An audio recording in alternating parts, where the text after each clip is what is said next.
Orissa train हादसे में मारे गए लोगों को भावभीनी श्रद्धांजलि।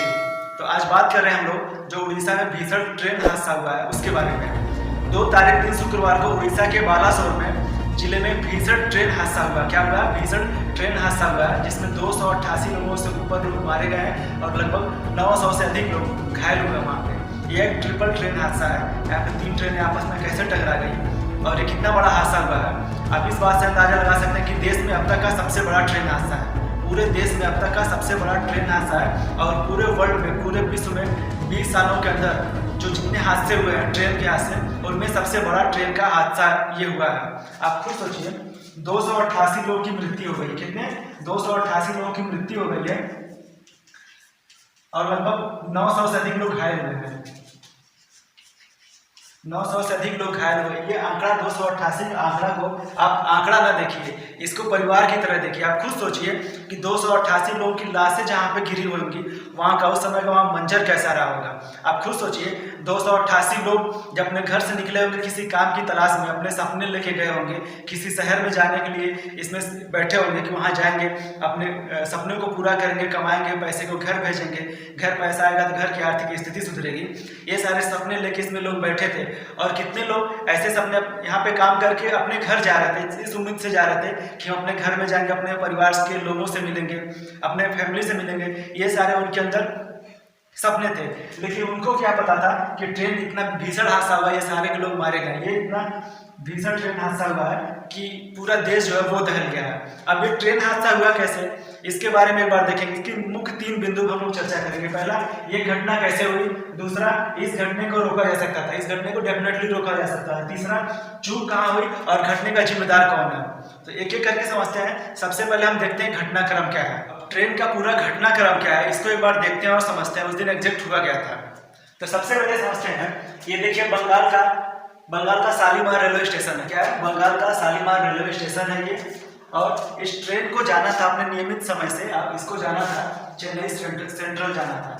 ये आपका रहा बंगाल का शालीमार रेलवे स्टेशन और इसको इस रूट से होते हुए इसको जाना था चेन्नई सेंट्रल जाना था। चेन्नई सेंट्रल इसको जाना था, इस रेलवे स्टेशन पे जाना था। हमेशा की तरह सब कुछ एकदम सामान्य था। हमेशा की तरह क्या था? सब कुछ सामान्य था। ट्रेन लगा, सब लोग इसमें बैठ गए थे आराम से। ट्रेन लगा, सब लोग इसमें आराम से बैठ गए थे। जिसको जहाँ जाना था पूरा खचाखच भीड़ होता था, इसमें पूरा खचाखच भीड़ होता है। जैसे आप लोग गोरखपुर से मुंबई जाते हैं जिस भी ट्रेन में कितना भीड़ रहता है, वैसे ही या दिल्ली जाते हैं गोरखपुर से कितना भीड़ रहता है, उसी टाइप का भीड़ इस वाले ट्रेन में रहता है। इस ट्रेन का नाम है आपका कोरोमंडल एक्सप्रेस। क्या नाम है इस ट्रेन का? कोरोमंडल एक्सप्रेस। इसका नाम है कोरोमंडल एक्सप्रेस 12841। ट्रेन नंबर है 12841। इस ट्रेन का नाम है कोरोमंडल एक्सप्रेस नाम है। रोज की तरह इसमें सब कुछ सामान था, आराम, सब लोग भीड़ भाड़ था, सब लोग बैठे थे अच्छे से और जाने की सब लोग तैयारी कर रहे थे। और अपने नियमित समय से ट्रेन चालू हुआ, नियमित समय से अपना ट्रेन चलना हुआ और चलते चलते पूरा मौज मस्ती के साथ जैसे नॉर्मल ट्रेन चलता है, लोग अपना सपना लिए इसमें जा रहे थे। अब जैसे ट्रेन चल रहा था, चलते चलते ये बंगाल में है तो बंगाल को छोड़कर चेन्नई जाना तो एक राज्यों को पार करके जाना पड़ेगा।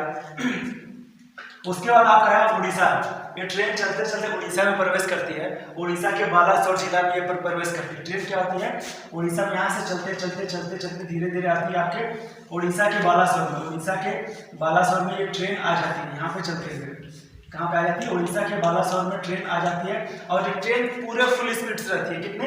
ये ट्रेन जो रहती है अपने पूरे फुल स्पीड से रहती है और इसका अगला जो स्टेशन आने वाला रहता है वो आपका 34 किलोमीटर दूर रहता है। 34 किलोमीटर दूर ट्रेन रहता है। ये सुपर फास्ट ट्रेन अपने पूरे रूम पे रहती है और इसका स्पीड रहता है 130 किलोमीटर प्रति घंटा की रफ्तार से चलती है। सोचिए कितना तेज स्पीड रहता है 130 किलोमीटर पे। आप बाइक से 50-60 जाते होंगे तो आपको कैसा लगता होगा, लेकिन 130 किलोमीटर प्रति घंटा की रफ्तार से ये चल रहा था। उसके बाद क्या होता है?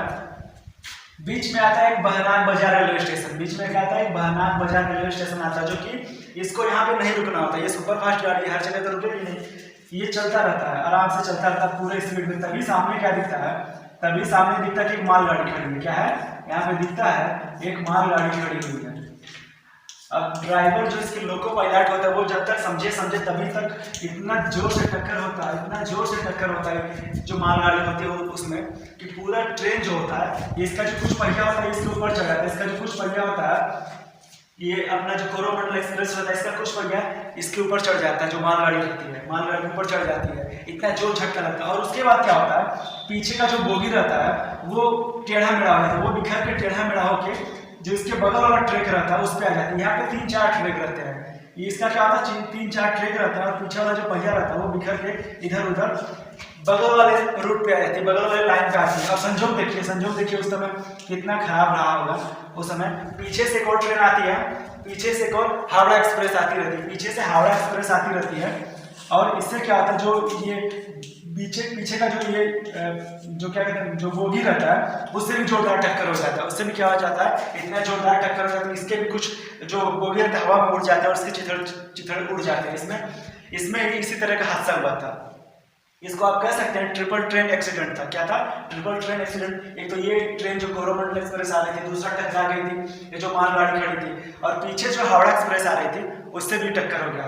तो इन तीनों से मिलकर इतना भयानक एक्सीडेंट हुआ, इतना भयानक क्या हुआ एक्सीडेंट हुआ। अब इस जो एक्सीडेंट हुआ इस घटना की जिम्मेदारी कौन लेगा, और इस घटना में चूक किसकी हुई है, इस घटना की चूक किससे गलती हुई है, किसी इंसानी गलती की वजह से ऐसा हुआ या सिग्नल की प्रॉब्लम की वजह से हुआ है, टेक्निकल फॉल्ट है, इन सारी चीज़ों को एक बार हम देखते हैं।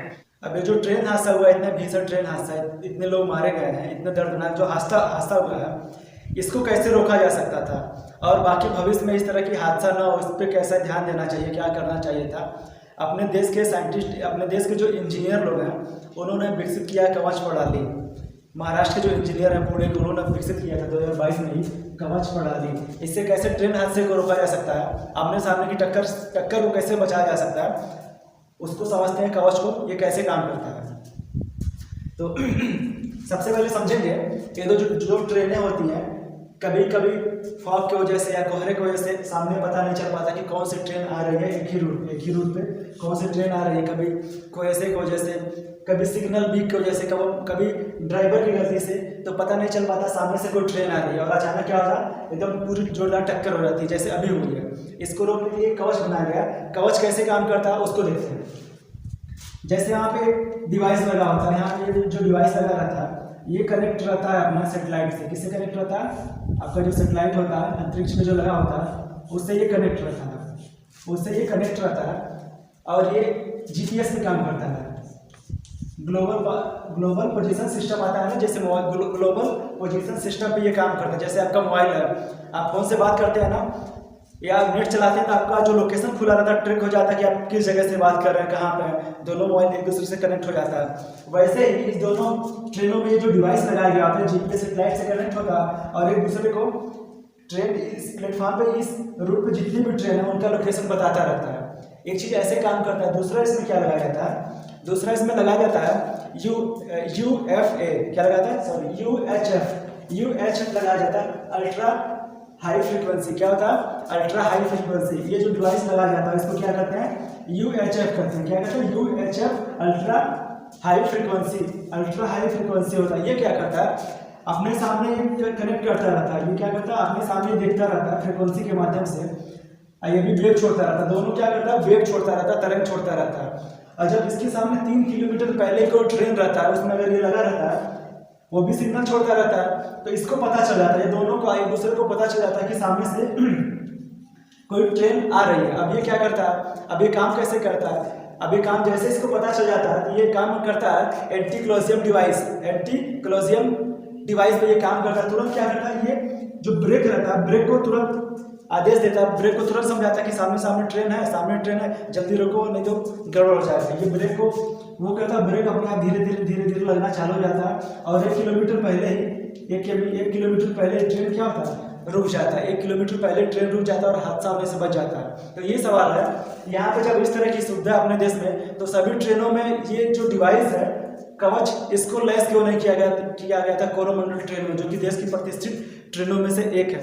अच्छा, यहाँ एक चीज़ और आपको समझाते हैं, बताते हैं आपको कि आपने कभी ट्रेन से जब यात्रा किए होंगे, जब आपसे ट्रेन से यात्रा करते होंगे, रेलवे स्टेशन पर जाते होंगे, तो आप एक चीज़ ध्यान देते होंगे, आप एक चीज़ ध्यान दीजिएगा या दिए भी होंगे कि जो आपका ट्रेन रहता है, पूरा ट्रेन रहता है ना, आप देखे होंगे जो जनरल डिब्बे रहते हैं वो आगे रहते हैं। जनरल डिब्बे कहाँ रहते हैं? जनरल डिब्बे आगे रहते हैं या तो पीछे रहते हैं। जनरल डिब्बे में या तो आगे रहते हैं, पीछे रहते हैं, बीच में एसी वाला, रिजर्वेशन वाला, ये सारी सुविधा रहती है। अब जनरल में कौन चढ़ता है? जनरल में आप जानते हैं भीड़ कितना होता है, उसमें भेड़ बकरी जैसे बैठना पड़ता है, आदमी एकदम जानवर की तरह बैठना है, यहाँ तक इसमें टॉयलेट में बैठ के लोगों को जाना पड़ता है, इतना सारा इसमें भीड़ भाड़ होता है, यहाँ पे खड़े खड़े इतना भीड़ होता है कि लोगों को जाना पड़ता है। बाकी बीच में जो होता है वो पूरा बाकायदा सीट रहता है, एसी रहता है, उसमें बड़े बड़े लोग जाते हैं। उसमें क्या होता है, बड़े बड़े लोग, पैसे वाले लोग उसमें एसी में जाते हैं, और जो नॉर्मल होता है, जो आगे का डब्बा होता है, उसमें नॉर्मल हमारे और आपके जैसे लोग इसमें सफ़र करते हैं। इसमें आमतौर पर गरीब लोग भी कह सकते हैं इसमें सफ़र करते हैं।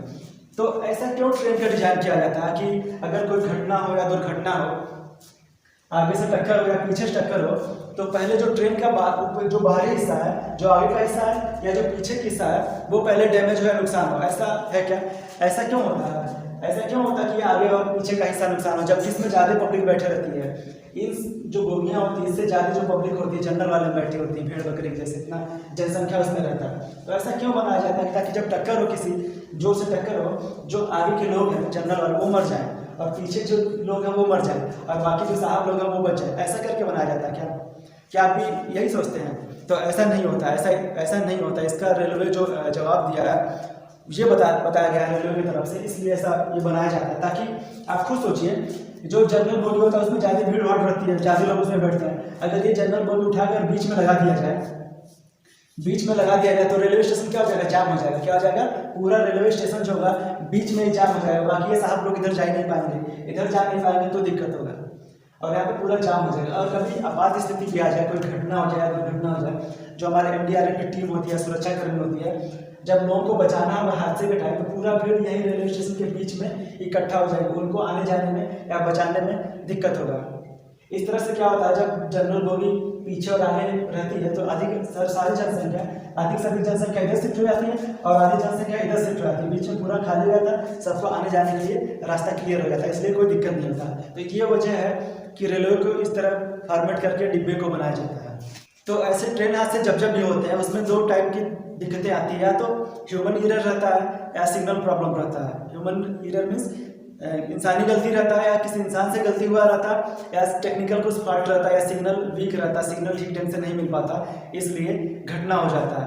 तो ट्रेन जो होता है, ट्रेन को चलाने में मुख्य रूप से दो लोगों का बहुत अहम योगदान रहता है। क्या होता है? बहुत अहम योगदान रहता है। जो ट्रेन चलाता है चालक होता है, उसका सिर्फ इतना काम रहता है, जो लोको पायलट रहता है उसका सिर्फ इतना काम रहता है, वो सिर्फ ट्रेन को चलाता है, स्पीड तेज करता है, मध्यम करता है, समय आने पर ब्रेक लगाता है, और हार्न बजाता है। ये सारे उसके मेन काम होते हैं जो ट्रेन चलाता है। बाकी इसके साथ साथ एक लोग और होते हैं, उनका योगदान ट्रेन चलने में बहुत अहम होता है। वो होते हैं ट्रैफिक कंट्रोल के होते हैं। वो रेलवे स्टेशन में एक डिपार्टमेंट होता है, वहाँ से वो लोग ट्रेक करते रहते हैं और वो लोग, उनका काम रहता है कि ड्राइवर को सिग्नल भेजना कि सामने रूट से कौन सा ट्रेन आ रहा है, नहीं आ रहा है, ये सारी चीज़ें अपने क्लियर होकर उससे अवगत कराना होता है। ये सारी चीज़ें ट्रैफिक कंट्रोल आप देखे होंगे तो एरोप्लेन में भी होता है। जो हवाई जहाज उड़ता है तो ड्राइवर को क्या पता, ड्राइवर तो अपना हवा में चलता रहता है, लेकिन जो ट्रैफिक कंट्रोल के लोग रहते हैं वो बताते रहते हैं ना, उसका ऐसे लगा रहता है, वो बताते रहते हैं कि कहाँ से उड़ना है, कौन सा एयरपोर्ट खाली है, कहाँ उतरना, तो कहीं नहीं उतर जाएगा। ये सारी चीज़ें ट्रैफिक कंट्रोल के जो लोग रहते हैं वो लोग बताते रहते हैं। ऐसे ट्रेन में भी है। ट्रेन में क्या होता है, रेलवे स्टेशन के पास बड़ा सा ऑफिस में स्क्रीन लगा रहता है, वहाँ पे लोग बैठे रहते हैं। क्या होता है, लोग वहाँ पे बैठे रहते हैं और वो लोग देखते रहते हैं।